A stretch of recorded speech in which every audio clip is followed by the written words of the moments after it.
So good morning, welcome to the simple truth from the Word of God, morning jolt, a spiritual one. So if Romans 8:12 speaks about a freedom, our liberty, a certain liberty in that we don't owe our old sin nature anything, then that is something amazing because, okay, so YouTube sometimes throws these videos at me about how to deal with policemen. I guess YouTube is assuming I'm a criminal or something, but basically it says these videos say when they come to your door in the US, you do not have to engage with them. Basically, you can just ignore them if they don't have a warrant, or you can come to the door, have a few words with them, and then you can go in and close the door in their faces. And it kind of feels odd because that's a human being and you're a human being and it's a human interaction, and it feels weird to do that. But on the other hand, actually you're not talking with a human, you're talking with the law. Okay, that person is a representative of the law, and basically that's what you're talking with. And if you don't want to talk with the law, you don't have to. In the US, you don't owe that. And that's an interesting thought, because that's kind of like this, that actually you have the right in the US to just say no thank you and shut the door and retreat to your home and keep watching your favorite movie, whatever, and if they come back with a warrant, it's a different story, but until then you don't owe them anything. And this is like the same thing, like the old sin nature comes at you. There's a temptation knocking on your door, and you can sort of nonchalantly say, oh no, it's you, okay, so goodbye.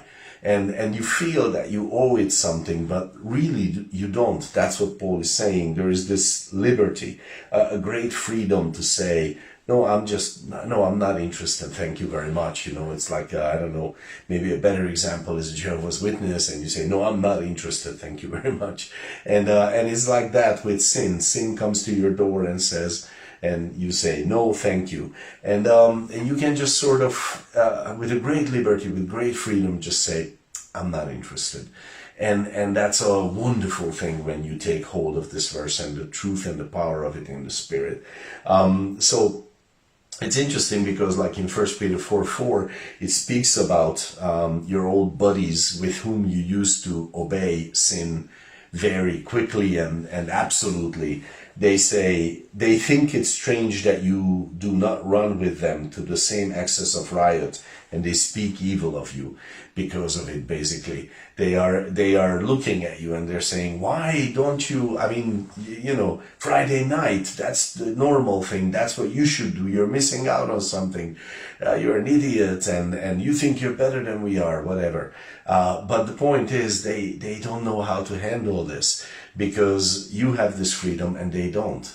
So that's wonderful when that happens. And actually it's interesting because like there is a yet higher level, and that is that it's not just your buddies, it's not just you who has to deal with it, who is connected with this, let's say, but actually, like when your old sin nature clamors for something, because our old sin nature can talk to God, well, not to the real one, but anyways, in our old sin nature, we can demand from God. We can say, why don't you give me this and that, and you owe me this, and so on and so forth. And if we can be so nonchalantly disinterested in our old sin nature's big claims and demands, how much more do you think God can be just totally disinterested in the old sin nature's loud whooping and saying, oh, you have to give me this, God, and I have served you so long, and now you owe me this and that. God can very nonchalantly just say, nothing. Basically, he can just shut the door and say, I'm not interested. I'm not part of this game. Whatever you're playing, that's not my world. So actually, I just want to close on that thought. Much Christian disappointment comes from this simple fact that God can you just totally relaxed and say, no, I'm not interested, and shut the door. And he doesn't do anything wrong with that. That's not sin. That's not lack of love. He's just not involved with this. He definitely doesn't do anything to our old sin nature. So just some food for thought. God bless your day.